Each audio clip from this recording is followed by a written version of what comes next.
pero nos permite utilizar otras funciones que vamos a ocupar. Entonces, a ver. Sobre todo la función, una función que está integrada en Python que se llaman diccionarios. Ajá. A ver, déjenme otra vez compartir.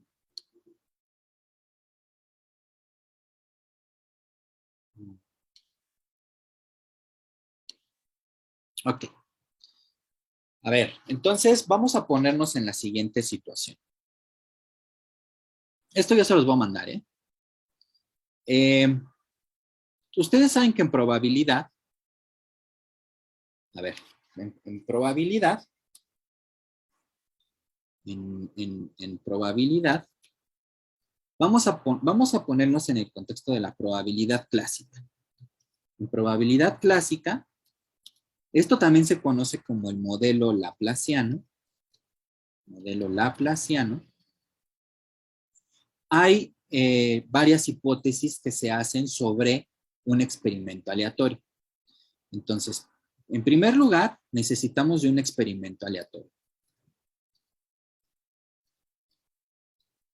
Ajá, entonces, ¿qué es un experimento aleatorio? Bueno, un experimento aleatorio es un suceso que se produce, ya sea que nosotros lo produzcamos o se produzca en la naturaleza, pero cuyos resultados son inciertos, ¿no? Se realiza siempre en las mismas condiciones y arroja resultados inciertos. ¿Okay? Eso es un experimento aleatorio. Por ejemplo, lanzamiento de un dado, lanzamiento de una moneda, lanzamiento de dos monedas, lanzamiento de dos dados, etcétera, etcétera. ¿Ok? Eso es un experimento aleatorio.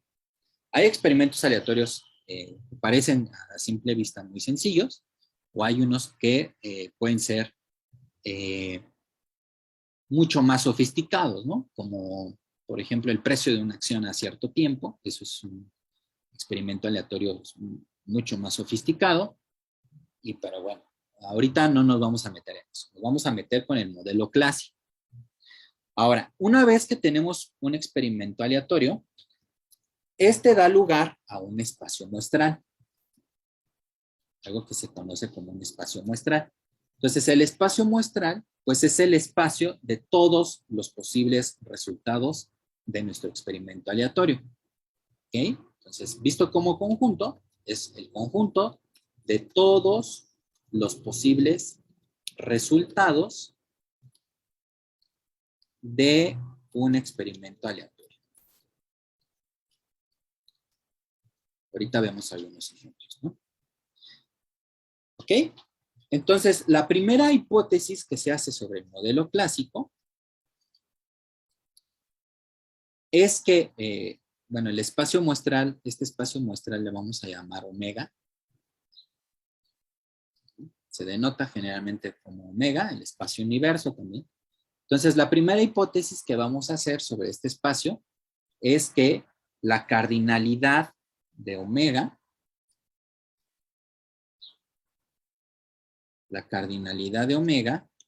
es finita. ¿Okay? Esta es la primera hipótesis que se hace sobre el modelo laplaciano. La cardinalidad de omega es finita. Entonces, bueno, un cuestionamiento es la forma de contar a los elementos de omega. Ahora, una vez que tenemos que tenemos un espacio muestral, bueno, en el espacio muestral, como es el conjunto de todos los posibles resultados, hay eventos particulares. Entonces, aquí los eventos se tratan, en probabilidad, se tratan de la misma forma que se tratan los conjuntos. Hay un diccionario con conjuntos. ¿Sí? Es decir, se pueden intersectar dos eventos y eso equivale a la intersección de dos conjuntos. Obviamente la interpretación es distinta. Ajá, por ejemplo, la intersección de un evento A y un evento B significa que se realiza o sucede A y se realiza B, por ejemplo. ¿Ok? Entonces se da esa interpretación. La intersección es como una I, la unión es que se realiza A o se realiza B. La diferencia entre conjuntos es que se realiza A, pero no B, etcétera, etcétera, ¿no? Entonces hay un diccionario con conjuntos, es decir, a los eventos los podemos tratar como conjuntos.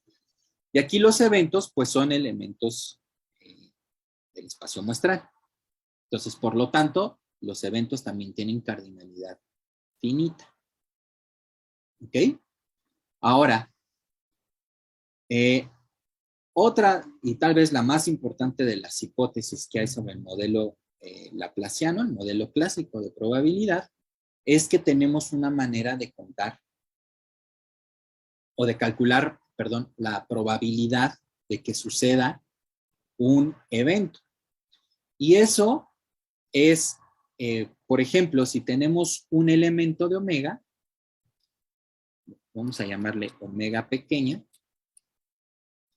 Si omega está en omega grande, entonces el conjunto,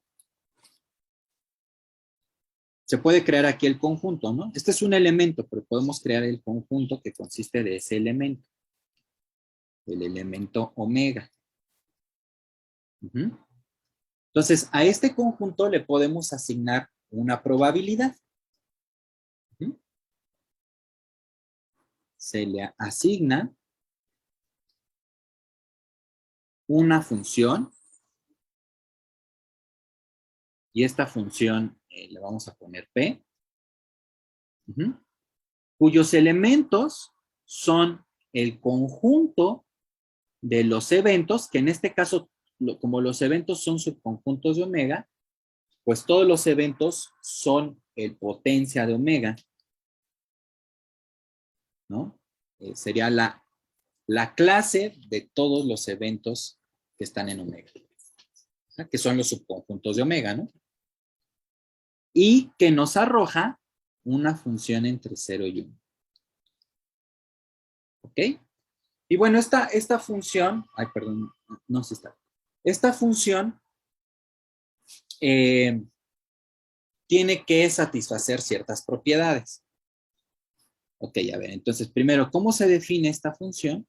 Pues bueno, a la probabilidad de este conjunto, a la probabilidad de este conjunto, de este singulete, se le da la probabilidad, digo, este es un elemento, entonces se le da 1 entre la cardinalidad de omega. La cardinalidad de omega. ¿Ok? Entonces, en particular, si nosotros quisiéramos conocer en el modelo clásico, en el contexto clásico, en particular, si A es un subconjunto de omega, es decir, es un evento, o bueno, lo voy a poner así.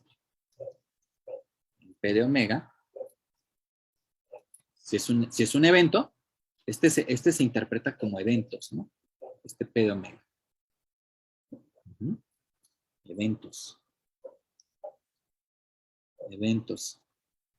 Entonces, podemos calcular la probabilidad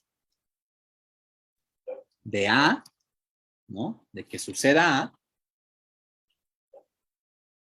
como el cociente de calcular el número de elementos que tiene A, es decir, la cardinalidad de A, entre la cardinalidad de omega.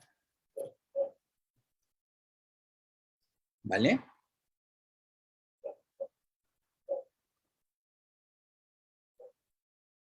Entonces, diga, me faltó poner omega. Omega. ¿Vale, chicas? Bueno, esta función es necesario que cumpla ciertas propiedades. Por ejemplo, la probabilidad del total, el total aquí se asigna como el evento seguro, pues tiene que ser 1. La probabilidad del evento imposible tiene que ser 0. La probabilidad siempre es no negativa. Digo, aquí A es un subconjunto de omega, ¿no? Entonces la cardinalidad de A es menor que la cardinalidad de omega. Entonces esto es mayor que 0 y es menor que 1. Y tiene que cumplir algo que se conoce como aditividad finita, aditividad numerable. Es decir, que si yo tengo, por ejemplo, A y B son eventos disjuntos, que sean eventos disjuntos quiere decir que su intersección es vacía. Entonces, la probabilidad de la unión de A y B se calcula como la probabilidad de A más la probabilidad de B. ¿Ok? Entonces, bueno, tiene que cumplir ciertas condiciones esta función, no es cualquier función. A ver, entonces vamos a ponernos en un ejemplo muy, muy particular. Entonces tenemos el siguiente experimento, que es el lanzamiento de 2 dados. Ok, entonces sabemos de 2 dados honestos. A ver, entonces lanzamos 2 dados. Sabemos que, bueno, un dado tiene 6 caras, ¿no? Entonces, que sea honesto quiere decir que no está cargado. Es decir, que la probabilidad de que salga cualquier cara, ¿no? Por ejemplo, la cara 1, es 1 entre número de posibilidades totales, que es 6. ¿No? Entonces, por ejemplo, la probabilidad de que salga que salga 1, pues es 1 entre 6. Ahí ya calculamos una probabilidad. ¿No? La probabilidad de que salga el número 2, pues es 1 entre 6. La probabilidad de que salga 3, la probabilidad de que salga 4, la probabilidad de que salga 5, la probabilidad de que salga 6, es 1 entre 6. ¿Ok? Entonces aquí estamos en este contexto del modelo clásico. Ajá. Entonces el espacio muestral, pues es el conjunto de los números que van del 1 al 6. Es decir, la cardinalidad de omega, pues son 6, tiene 6 elementos, ¿no? ¿Vale? Ahora, este experimento se trata de lanzar 2 dados y este lanzamiento los hacemos de manera independiente. Es decir, que no va a depender el resultado de los lanzamientos de estos dados, de cuál haya sido el resultado del primer dado o del segundo dado, no afecta el resultado de los dados opuestos, ¿no? ¿Vale? Entonces, simplemente tiramos 2 dados. Entonces, a ver, primero, este es el experimento aleatorio. No sabemos, cumple estas condiciones, ¿no? De que se dan en igualdad de situaciones y no sabemos cuál es el resultado. Es incierto. Entonces, el espacio muestral, pues simplemente va a ser este conjunto. Ahora, fíjense que este conjunto se puede escribir de estas formas. Este conjunto es simplemente el conjunto cuya primer coordenada es el resultado del primer dado y la segunda coordenada es el resultado del segundo dado. Entonces, tanto esta I como esta J van del 1 al 6. ¿Ok? Entonces, así lo vamos a ver como coordenadas. ¿Vale? Ahora, lo podemos ver de otra forma, que son equivalentes, ¿no? Que es como el producto cartesiano. Entonces, el producto cartesiano, un elemento del producto cartesiano entre 2 conjuntos, es tomar un elemento de este conjunto y tomar otro elemento de este otro conjunto. Es básicamente lo mismo, ¿no? Tomar I entre 1 y 6 y J entre 1 y 6. Simplemente, este es el espacio de todos los posibles resultados. Ahora, ¿cuáles van a ser las coordenadas? Bueno, aquí las coordenadas hay que irlas contando. Por ejemplo, es 1, 1, ¿no? Si el resultado del primer dado es 1, pues J puede ser 1, 2, 3, 4, 5 o 6. ¿Ok? Entonces tenemos 1, 1, 1, 2, 1, 3, 1, 4, 1, 5, 1, 6. Ajá. Luego, si dejamos fijo a 2, pues J puede ser 1, puede ser 2, puede ser 3, 4, 5, 6. Y así sucesivamente. ¿Vale? Entonces, ¿cuántos resultados vamos a tener aquí en total? Pues sería, imagínense que esto lo ponemos en una matriz. Entonces tendríamos 6 renglones y 6 columnas. Es decir, que la cardinalidad de omega es 36. Hay 36 posibles resultados. Entonces aquí, la cardinalidad de omega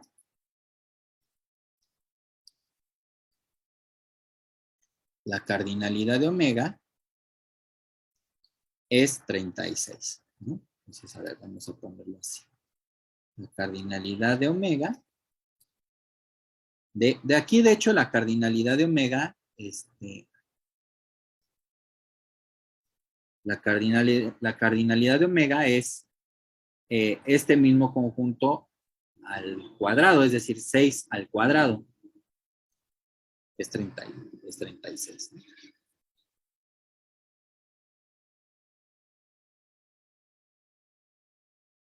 ¿Vale? ¿Dudas hasta aquí, chicas? A ver, primero, como hace ratito le hicimos. Aquí vamos a escribir el rango que necesitamos. Fíjense que este rango tengo que poner de 1 a 7. ¿Por qué? Porque el 7 no me lo cuenta. Recuerden que el rango, aquí hay que escribir el rango, pero el último número no me lo va a contar. Entonces, aquí el rango, pues son los, digamos, ahora sí que el rango que toma tanto I como J. Ajá. Entonces, es del 1 al 6, ¿no? Lo vamos a utilizar esto. Ok. Esto ¿por qué, digamos, por qué estamos viendo esto de probabilidad? Pues bueno, para ver otro tipo de implementaciones que podemos usar, ¿no? Funciones o funciones externas que se pueden usar en Python, ¿no? Ok, a ver, existe una sublibrería que se llama itertools. A ver, vamos a checar esa librería. Module itertools. Ok.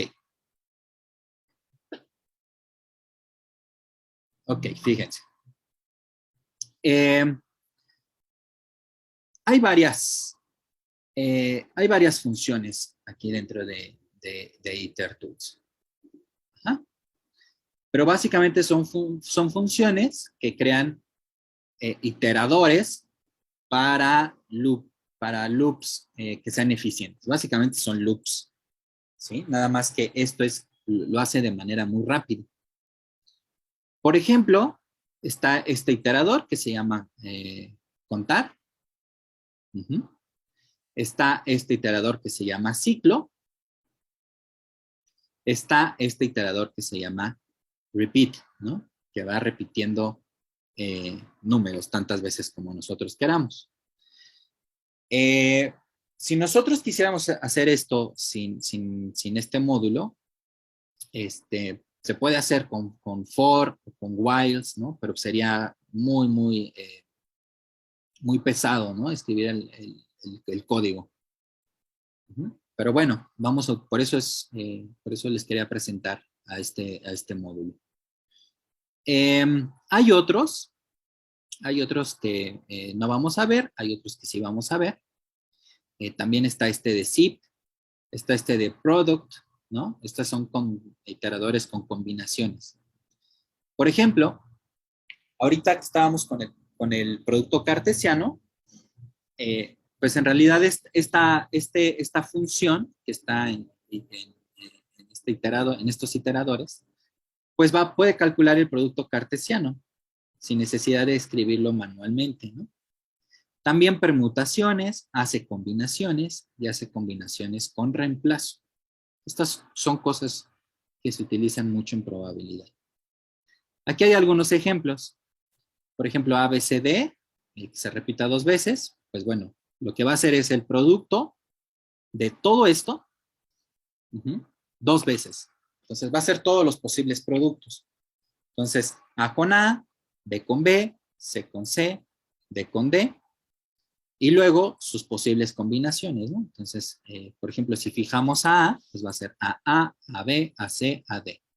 Luego BA, BB, BC, BD. Si se fijan, está haciendo el producto cartesiano de A, B, C, D consigo mismo. ¿Ok? 2 veces. Que es básicamente lo que nosotros necesitamos. Porque tenemos un conjunto de 6 elementos y lo que estamos haciendo es el producto cartesiano consigo mismo 2 veces, ¿no? ¿Vale? Entonces vamos a utilizar a ver, para describir, digamos, de manera computacional a, a este producto cartesiano. Ok. Fíjense, entonces, omega, ¿quién sería? Bueno, primero sería el producto. A ver, vamos a hacerlo así. Primero hay que importar esta librería, ¿no? Ok, ya la importamos. Ahora podemos utilizar producto. A ver, ahora fíjense. Si yo escribo, así como venía aquí, producto, tengo que escribir mi lista de elementos, ¿no? Mi rango, que es del 1 al 6. 1, 2, 3, 4, 5 y 6. Y tengo que escribir cuántas veces lo voy a repetir. Aquí lo estoy repitiendo 2 veces. Ajá. Entonces le pongo que se repita 2 veces. Ok. A ver, si yo corro esto, simplemente me está diciendo que estoy utilizando itertools, ¿no? No me está diciendo nada más. Simplemente me está diciendo, bueno, esto es un producto que se hace en itertools, es decir, es un objeto. Ajá. Entonces, esta función que está aquí, esta función que ya está en Python, que es la función set, vamos a ponerla aquí, función set. La función set, lo que me va a decir es que todo esto lo voy a ver como conjunto. Por ejemplo, tengo que poner aquí este set para que me haga el producto, porque si lo escribo como lo escribo acá, por ejemplo, como se escribe acá,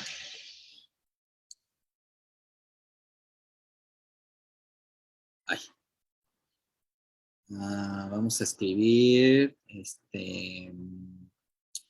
vamos a escribirlo como A, y que me imprima AA. Entonces, si se fijan, también me está dando esto como objeto. ¿Ok? Entonces, en realidad, para que me escriba a los elementos de este producto, le tengo que poner set. Es como una especie de for, ¿no? Para que me escriba a los elementos de este conjunto. ¿Ok? Entonces, aquí es lo mismo.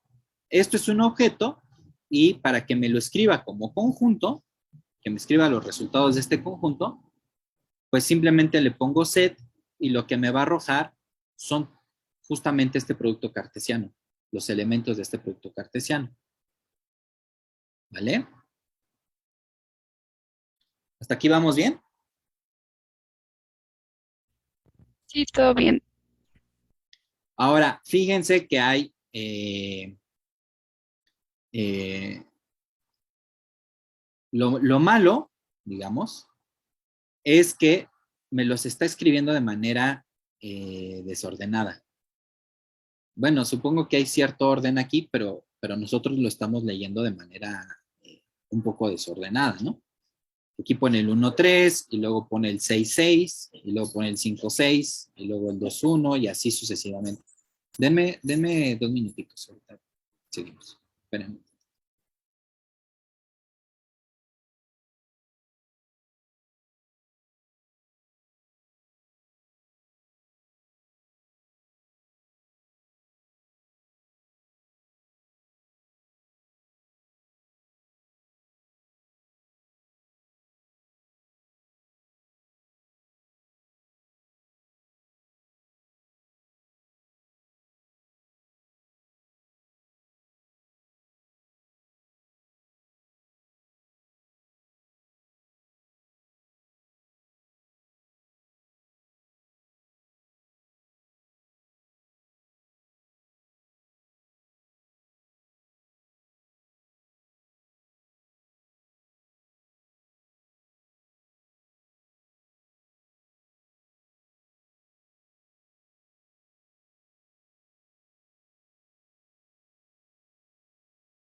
Ok, bueno, entonces, esto es una forma, ¿no? Un poco abrupta, pero nos describe a los elementos, ¿no? Ahora, fíjense que como conjunto, es decir, visto si queremos exhibir a omega como esta parte de aquí, es mucho más fácil, es decir, a través de bucles, ¿no? Utilizando for. Entonces, por ejemplo, y fíjense cómo lo escribimos exactamente igual como lo escribimos aquí, de manera matemática, es el conjunto de parejas, ¿no? O bueno, me va a escribir la lista de parejas, I y J, para I en este rango, ¿no? Primero me va a mostrar de manera ordenada los elementos que están aquí en este rango, que es del 1 al 6, y luego para J, para cada vez que fije I, me va a salir el rango para J, del 1 al 6. Entonces fijo 1, me va a salir, me va a correr este rango del 1 al 6, luego 2, me va a correr este rango del 1 al 6 y así sucesivamente. Y esto ya está muchísimo más ordenado, ¿no? Entonces, ya tengo esta lista de elementos, ¿no? Entonces, por ejemplo, puedo preguntar cuál es, aquí le puedo decir, ¿sabes? Quiero que me imprimas a omega.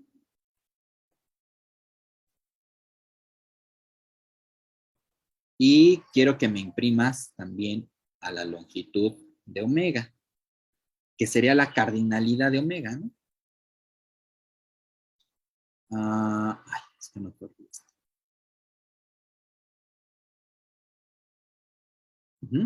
Entonces, aquí ya están mucho mejor ordenados, son elementos, de hecho, de una lista, y aquí son elementos de un conjunto. Ajá. Esa es la diferencia, ¿no? Es una diferencia notable. Y me está diciendo cuántos elementos tiene este conjunto omega, que ya sabíamos que tenía 36.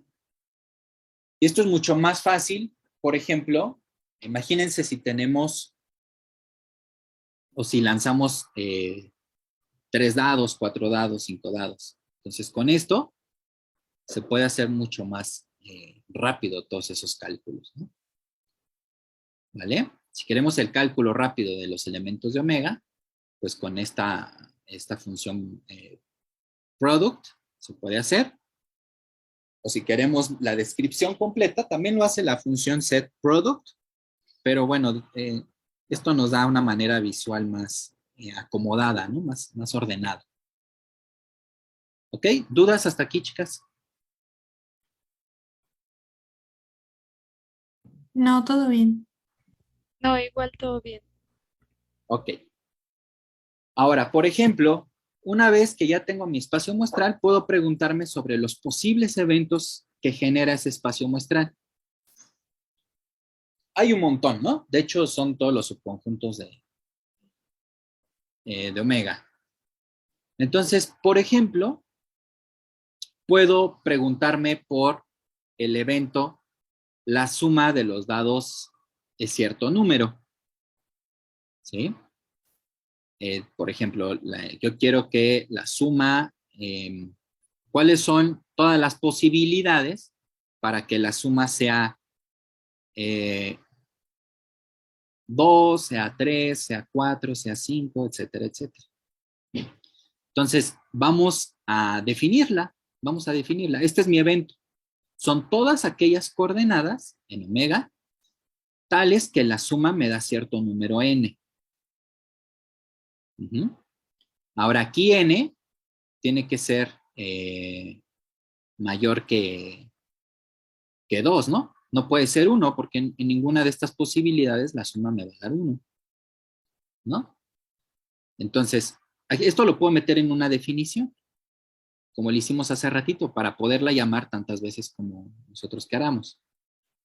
Entonces, simplemente defino esta función, Sn, y va a ser así tal cual viene aquí escrito. Una vez que ya tengo, de hecho aquí puedo poner IJ en omega, ¿no? Pero bueno, lo voy a escribir así de manera extensiva. Entonces, que sea Sn, las coordenadas I y J, para I en este rango y para J en este rango, pero que me arroje estas coordenadas siempre que la suma sea igual a n. ¿Mm? Entonces, solamente, porque si no le pongo este i, solamente me va a arrojar, de hecho me va a arrojar los mismos elementos que omega, ¿no? Pero si yo restringo esta condición, pues solamente, dado que yo escriba una n particular, pues solamente me va a arrojar aquellos elementos que suman n aquí en IJ en este rango, ¿no?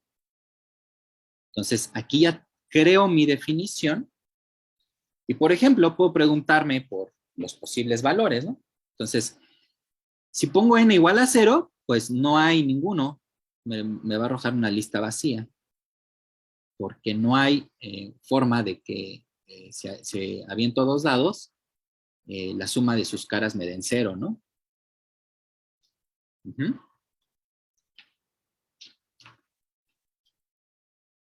Ese es el, digamos, es parte del evento posible. Luego, por ejemplo, tampoco, o sea, si pongo S1, a ver aquí si pongo S1, esto también es vacío, ¿no? De hecho, puedo preguntarme aquí si esto es igual a S1, ¿no? Es decir, que en estas dos posibilidades que me generan a mi lista vacía son iguales, ¿no? ¿Sí? No hay forma en que la suma de las caras de dados te den 1 de 2 dados. Si estuviera con un dado, sí, ¿no? Pero aquí no hay forma. ¿Vale? Ahora, por ejemplo, si yo quisiera, ¿cuáles son aquellos elementos de aquí de omega, tales que la suma de sus coordenadas son 2? Pues aquí sí existe 1, ¿no? Que nada más es 1, 1 y no hay otro, ¿no? De hecho, aquí me los enlista. S2, S3, S4, ¿no? Son todas las posibilidades que me da que la suma de las caras sea 4.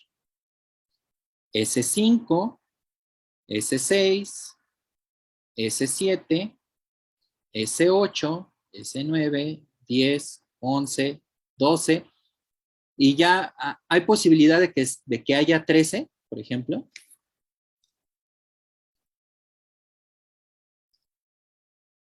Pues no, ¿verdad? Me genera listas vacías. Y es porque el rango va de 1 a 6, ¿no? En cada coordenada. Entonces, digamos, el número máximo que puede tomar n es 12. Y el número mínimo que puede tomar es 2. Y ahí están estos posibles resultados. ¿Vale, chicas? ¿Dudas hasta aquí?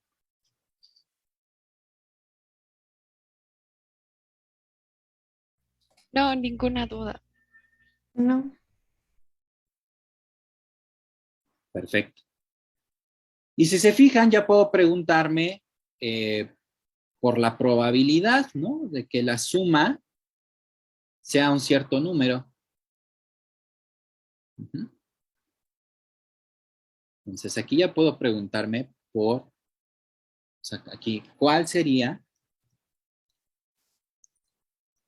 la probabilidad de que la suma de los dos dados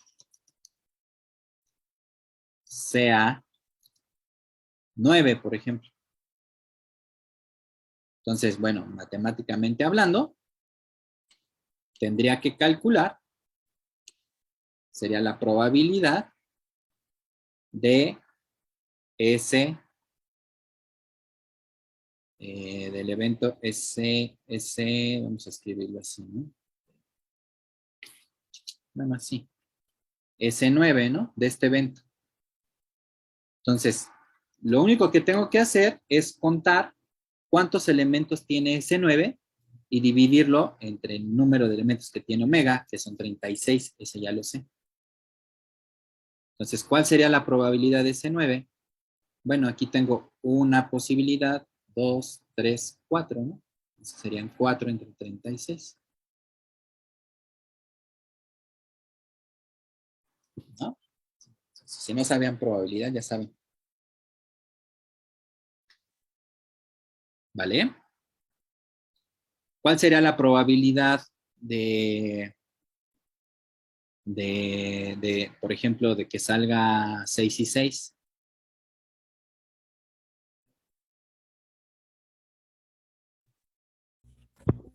¿36? 1 entre 36, ¿no? Hay una posibilidad. Entonces, aquí hay una observación muy importante. Para ver que las cosas las estamos haciendo bien, si nosotros sumamos estas probabilidades, o sea, la probabilidad, a ver, lo voy a escribir así. Observación. Esta es una de las observaciones que se tienen que realizar siempre que se estén haciendo cosas de probabilidad. La suma, ¿no? En este caso, ¿cuál es el conjunto